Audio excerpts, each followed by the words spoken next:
Hola mi gente, bienvenidos à la table de mariage. Je suis Maria Sanz et on s'est fait une émission aujourd'hui que c'est un honneur à ma saison préférée, l'été.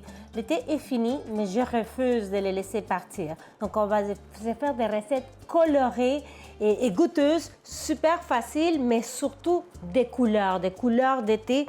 Donc voilà, on va commencer avec une sangria blanca, donc une sangria blanche, parce que qu'est-ce qui dit plus été qu'une sangria? Voilà. Donc, j'ai mon verre ici. On va faire version individuelle. Donc, normalement, on ferait un pichet, mais là, je vais le faire juste dans mon gros verre à sangria. Puis, c'est mon verre que personne prend ici. On reçoit beaucoup, on fait beaucoup de parties, mais chérie, il sait que c'est mon verre, personne d'autre peut le prendre.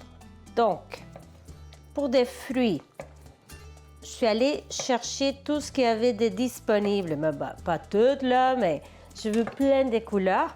Donc, je commence avec mes raisins vertes qui sont très croquantes. Ensuite, on va ajouter des fraises également. Donc, j'aime les couper quand même assez petits parce qu'à la fin, je mange les fruits une fois que j'ai fini ma sangria et c'est comme mon petit dessert. Donc, une salade de fruits pour adultes, une salade de fruits un peu alcoolisée. Donc, couleur. Puis, ce sont des fraises de chez nous, là. OK, on est content. Voilà, fraises, aussi nectarines ou pêche, ce que vous trouvez là. Donc, je vais le couper en petits, comme ça là. Voilà, en dés. Voilà, c'est très joli jusqu'à maintenant. Des poires. Ce sont des poires de l'Ontario. Désolée. Non, ouais. J'étais à Sandbank cet été, c'était magnifique. J'adore l'Ontario. Pas autant que le Québec, mais j'adore l'Ontario. Donc, des poires. Et finalement, côté agrumes, on va ajouter aussi des tranches d'orange. Donc, je vais juste la couper comme ça parce que c'est trop beau. Voilà. Donc dans les sangria, on trouve tout le temps que ça soit du rhum, gin, vodka, ça peut être du whisky. Aujourd'hui, pour la touche québécoise, comme d'habitude, si vous regardez l'émission, vous savez que j'aime toujours mettre une touche québécoise. Je vais ajouter une gin qui était vieillie au bord de mer. Donc, une gin qui vient directement de la Gaspésie et que j'ai reçu en cadeau pour... tiens, ma poubelle est rendue là. Excusez-moi. Que j'ai reçu en cadeau pour mon anniversaire et que j'aime vraiment beaucoup. Donc, je vais laisser les ingrédients un peu se rencontrer avec les fruits, en fait, avec le gin, qui puisse macérer un peu. Donc, on aurait pu le faire avant, mais non, mais si je le faisais avant, vous ne serez pas avec moi, là. Donc, voilà. Puis, je vais ajouter un petit vin espagnol blanco. Voilà. Donc, pour notre sangria blanca. Très simple. J'ajoute pas de sucre, s'il vous plaît, pas de 7-Up. Je vais juste ajouter un petit peu de le jus d'orange fraîchement pressé. Voilà. Ça se fait très bien au pichet, là. Hein. Quand vous recevez une partie, c'est... Regardez comme c'est joli. C'est pas possible. Et j'ajoute quelques petits glaçons. Et voilà, sangria blanca à la Maria. Parce que l'été est encore dans mon cœur. En fait, il est constamment dans mon cœur. Salut! Wow! Excellent. Petite pause et on revient avec notre émission à l'honneur de ma saison préférée, l'été. Donc, qu'est-ce que on se fait aujourd'hui? On se fait la dorade avec une inspiration un peu italienne. Donc, c'est comme la dorade des tavernes, des tavernetta.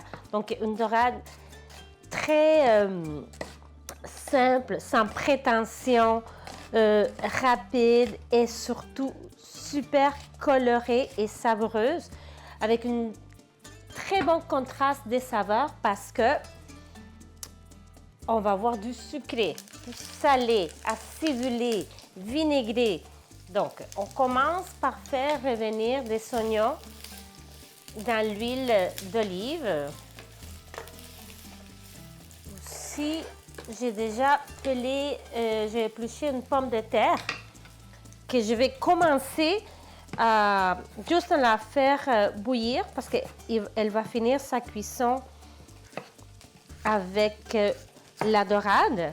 Mais je vais juste les commencer un petit peu ici dans l'eau. Je vais le faire bouillir tout simplement et après on va les ajouter dans notre préparation. Ensuite, je vais ajouter des tomates cerises multicolores. Voilà. Regardez les belles couleurs. N'est-ce pas magnifique? Et c'est une assiette super, super vite qu'on va accompagner avec une autre déclinaison des tomates. Mais pas des tomates cerises. Vous allez voir, Ce qui était ces tomates, hein? Mais j'ai la chance d'encore trouver des superbes tomates. Donc, jaune, orange, rouge, mauve. Je parle des couleurs des tomates. Donc, voilà.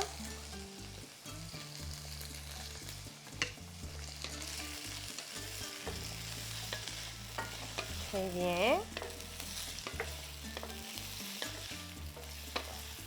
Donc, ça fera comme notre petite sauce.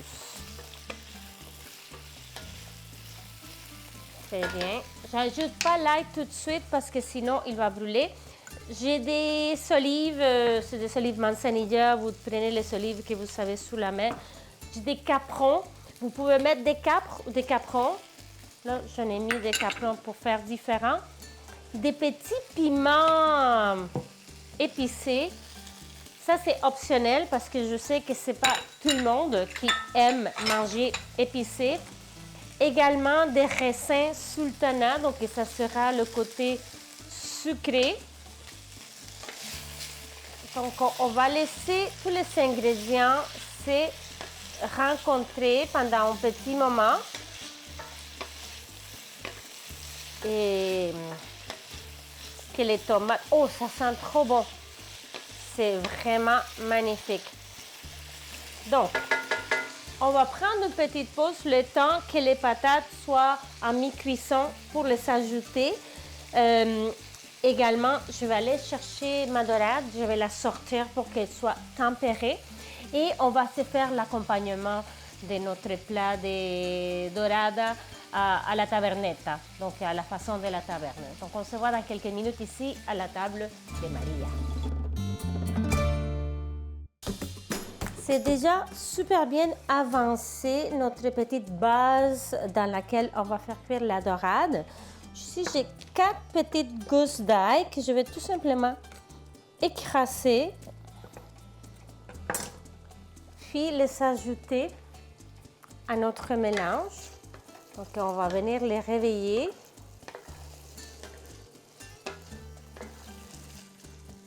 On va les réveiller juste un peu avant d'ajouter les pommes de terre. Je vais ajouter juste un petit peu de sel, pas beaucoup, parce que les capres et les olives sont déjà salés. Donc, on peut saler à la fin, mais si c'est trop salé, là, c'est plus difficile. OK. On va venir ajouter nos pommes de terre. Et peu importe s'il y a un petit peu d'eau parce que ça va venir ajouter à notre sauce. Donc ici, là, je suis à feu moyen.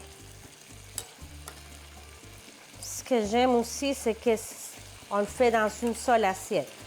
Ça, c'est une recette que je fais souvent pour Chérie et moi. Oh, ça sent trop bon! Ah ouais, excellent. OK. Voilà, les pommes de terre vont venir absorber toute la saveur. Ici, j'ai du basilic et la menthe également. La feuille de menthe est tombée là.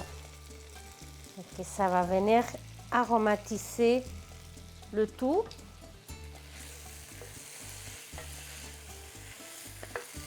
Regardez comme c'est joli, hein? On ne peut pas dire le contraire.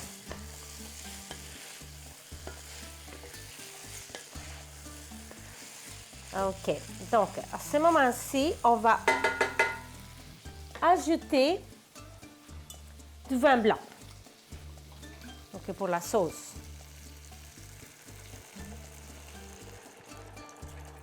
Parfait. Donc, on va les porter à ébullition. Une fois qu'ils bout, on va ajouter la dorade. La dorade qui vient directement du marché Jean Talon. Donc, il y a des beaux morceaux. J'en ai 2. Un pour Chérie, un pour moi. Puis là, on ne fera pas cuire trop longtemps. Donc là, oui, c'est chaud, là. Moyen. Donc, j'ajoute au centre.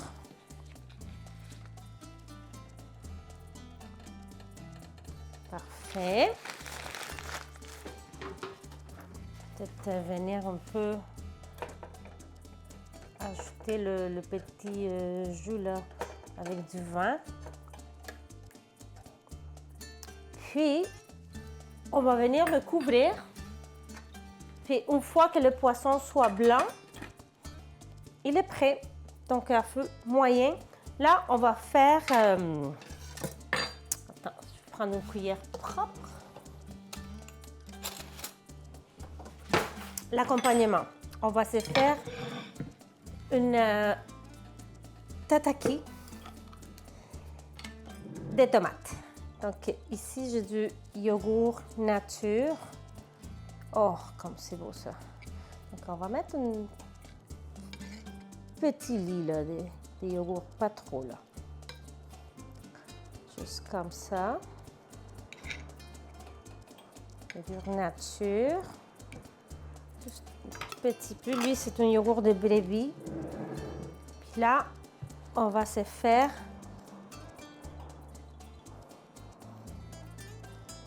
un carpaccio en fait. C'est plutôt un carpaccio. Des fines tranches de tomates. Donc, il faut que votre couteau soit vraiment top, bien aiguisé. Moi, j'ai la chance d'avoir le petit camion qui passe dans la ruelle. Donc, je vais me faire... Ça, c'est des tomates ancestrales. Donc, le petit bout, là, je le garde pour faire des sauces ou peu importe. Donc, j'aime acheter plusieurs couleurs parce que c'est joli. On mange avec les yeux, hein? Voilà.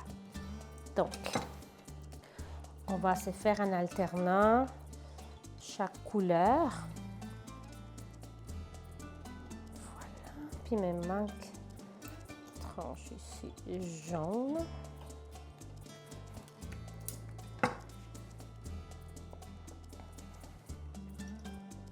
Voilà. Comme ça. On va prendre une petite pause. on va se faire la petite vinaigrette pour le carpaccio. Puis peut-être le poisson sera déjà prêt. Il n'est pas tout à fait blanc encore, mais bon. Petite pause. Je cherche mon robot culinaire pour faire la marinade du carpaccio. Et voilà, on se voit dans quelques minutes ici dans ma cuisine. Donc le poisson est presque prêt. J'ai juste mis tout doucement à frémir pour que la sauce puisse réduire. Voilà les magnifiques tranches. Je vais prendre quelques feuilles de menthe.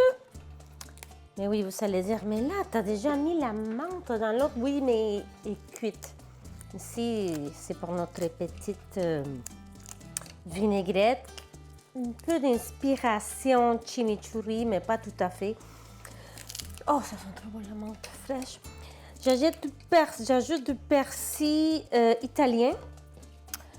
Aussi, une bonne quantité de basilic. Oh là là. Non, mais je vous dis, je sais, je suis fatigante. Ça sent trop bon, ça sent trop bon. Ben oui, ça sent trop bon.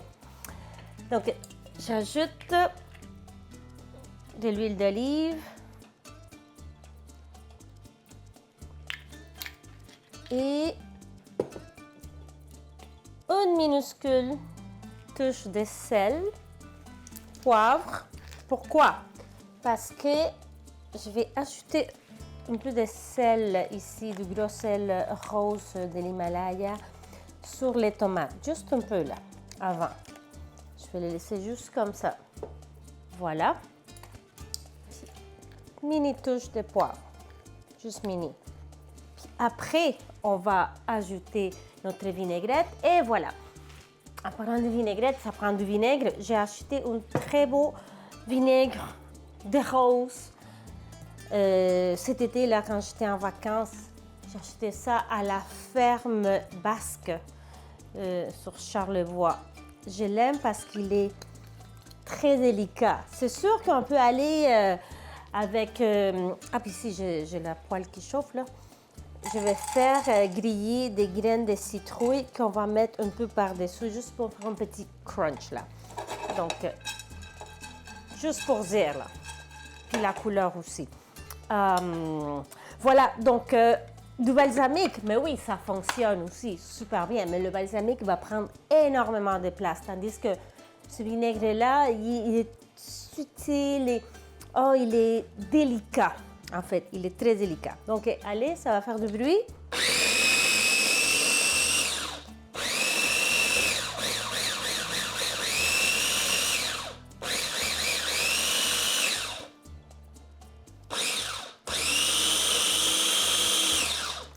On va voir de quoi ça a l'air. On va goûter. Oh my God. Oh, c'est vraiment délicieux. Parce que à cause de la menthe et le vinaigre de rose, il y a comme une petite touche, minuscule touche comme sucrée. Donc,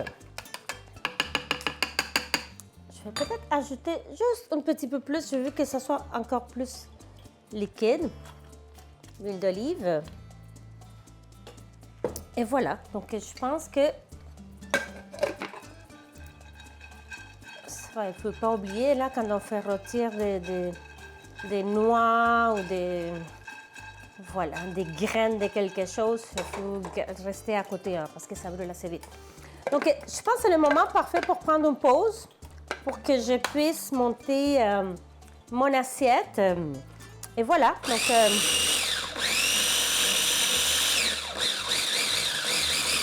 toute petite pause et on se voit dans quelques minutes ici à la table de Maria pour notre émission On ne laisse pas partir l'été. Voilà mon poisson avec la cuisson parfaite. Je suis certaine qu'il va se défaire dans ma bouche. Donc, j'ai juste mis le poisson pour vous montrer. J'ai gardé l'autre pour chérie. Et là, on va venir chercher notre petite sauce qui a réduit le vin blanc avec des caprons, des olives, le petit piment fort optionnel. Et voilà. Donc, cette fois-ci, je vais faire chacun de son côté. Là, je vais finir le tout là avec quelques feuilles de basilic, comme ça là, frais, juste parce que c'est trop bon. J'adore le basilic. Voilà, juste le basilic comme ça. C'est sûr que là, on vient tremper une baguette dans la sauce. Ouh, ça serait trop bon, mais j'en mange pas souvent des baguettes. Quand je mange des baguettes, là, c'est pour me gâter. Ok, là, notre belle petite vinaigrette pour notre carpaccio de tomates ancestrales. Oh, comment? Regardez-moi ça, les couleurs et tout, là. N'est-ce pas magnifique? C'est une sauce qui est aussi sur un poisson, là, et super bonne. En fait, sur n'importe quoi, finalement, parce qu'elle est vraiment magnifique. Ensuite, on ajoute nos petits grains de citrouille. Ça aurait pu être des noix de pin, des noix de tournesol, peu importe. Je voulais juste un peu de crunch, là, aller chercher un peu de texture. Donc, voilà. Donc, sur ça, sur ce repas inspiré de l'été, je vous dis buon provecho. Et je vous invite à nous suivre sur les médias sociaux, ici télévision et Maria Sans, soit sur Instagram, Facebook, TikTok et tout le tralala.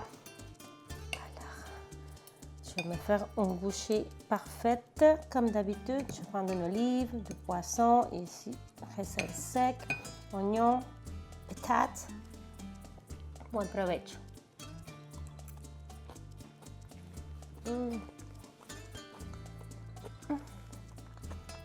C'est délicat. Vraiment, juste la simplicité de ces ingrédients, c'est extraordinaire. On n'a pas mis d'épices, rien. Juste des ingrédients frais. C'est magnifique. Maintenant, je m'attaque au carpaccio. Je vais prendre un peu de notre yogourt de brebis.